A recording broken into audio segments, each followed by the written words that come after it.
Our next speaker took a need for global change and rallied local youth to make a stand. Ladies and gentlemen, Miss Marina Weber.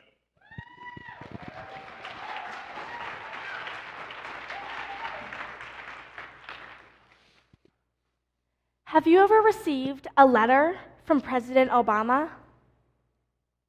I was 6 when I received my first letter. How would that make you feel? I know that I was really excited. A few weeks earlier, I had written to him about some penguins I had seen in the New England Aquarium in Boston. I knew something was wrong because these penguins were living in an aquarium instead of the Antarctic. I was starting to learn about global warming and the ways animals are affected by it. Over the course of a year, I wrote to the president 4 times, and he always replied. But when I wrote to him about these problems, I was sure he would take action. When I was 7, I found out some terrible news. I learned what a form letter is. A form letter is a previously written letter that has been stamped with a signature. I was so mad and disappointed because I really thought he was reading my letters. The more I learned about climate change, the more startled and worried I became. My 3rd grade teacher, Mrs. McCarthy, read us a book called Dear Children of the Earth, and I asked myself, should I send this book to President Obama? Have you ever felt like someone was looking up to you or waiting for you to do something? I knew that I had to do something. Whenever I see a movie or a video about climate change, I find it so hard to sit still and not do something right away. This is when I realized the power of my own voice. In 3rd grade, when I wanted to send the book to the president, I thought long and hard about this. But then I came up with an even better idea. I decided that I would write my own book and give it to him in person. I asked my friend Joanna Weisner to illustrate it. The book is called The Global Warming Express, and it is all about a journey that Joanna, a lot of animals, and I take on a magic train.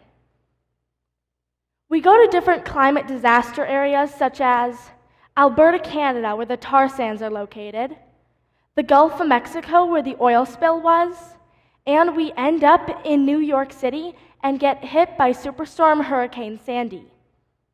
Along with these and many other places, in each area, we pick up a different animal that has been affected. For example, the Fluff, who is an emperor penguin, and Creamy, who is a harp seal, find the train. Both of the Fluff's parents have died in climate disasters, and he knows he needs help from humans. This is where Joanna and I come in. The book became more about teaching kids to use the power of their own voices than the animals. I want kids to learn that climate change is a battle, but there are solutions and you can make a difference.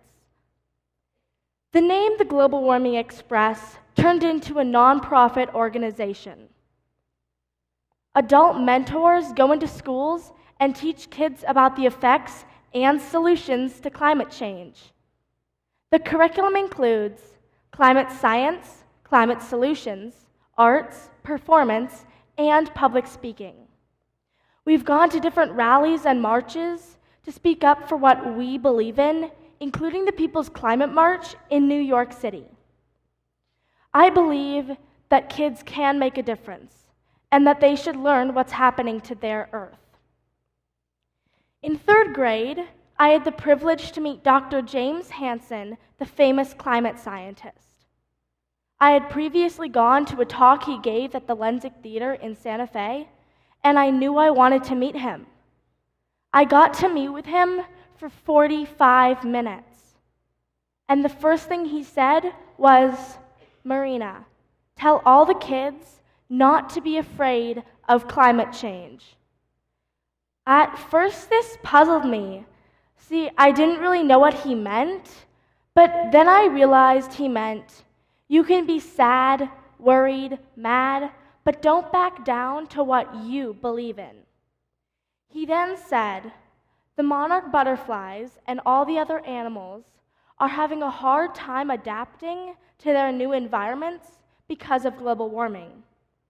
When the monarchs migrate, it gets harder and harder each year because there's not enough milkweed for them to eat.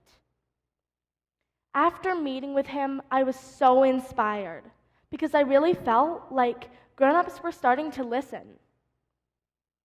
When I first started the Global Warming Express, it was because there was a problem that I needed to solve. Global warming is such a big problem, I needed to go straight to the president because he was at the top. And along the way, I've picked up the attention of many peers, the mayor of Santa Fe, Senators Udall and Heinrich, Congressman Ben Ray Lujan, and some state legislators. I've seen videos of other kids my age doing things like this. It doesn't even have to be about climate change, but it's so cool because they're standing up for what they believe in.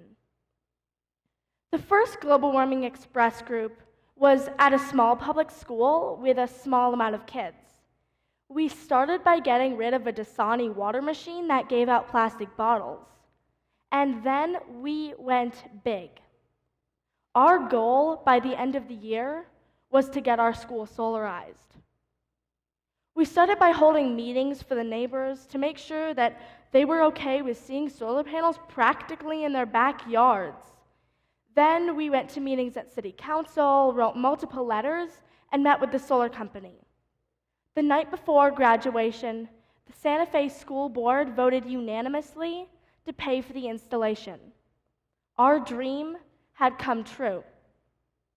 Dr. Hansen's words really stuck with me. Don't be afraid of global warming, do something. Don't back down to what you believe in. I want my children, grandchildren, and great-grandchildren to have happy and healthy lives without having to worry as much as I do about the environment. My journey is to make this earth a better place because it's the only one that we've got. Just think, if the president had written back to me, maybe none of this would have happened. I'm actually glad he didn't. I always encourage you to start out small by going to a rally or a march to support, then maybe writing a letter or even making a speech. You can make a difference. Always remember, small steps from a lot of people equals one big step. Believe in the power of your own voice.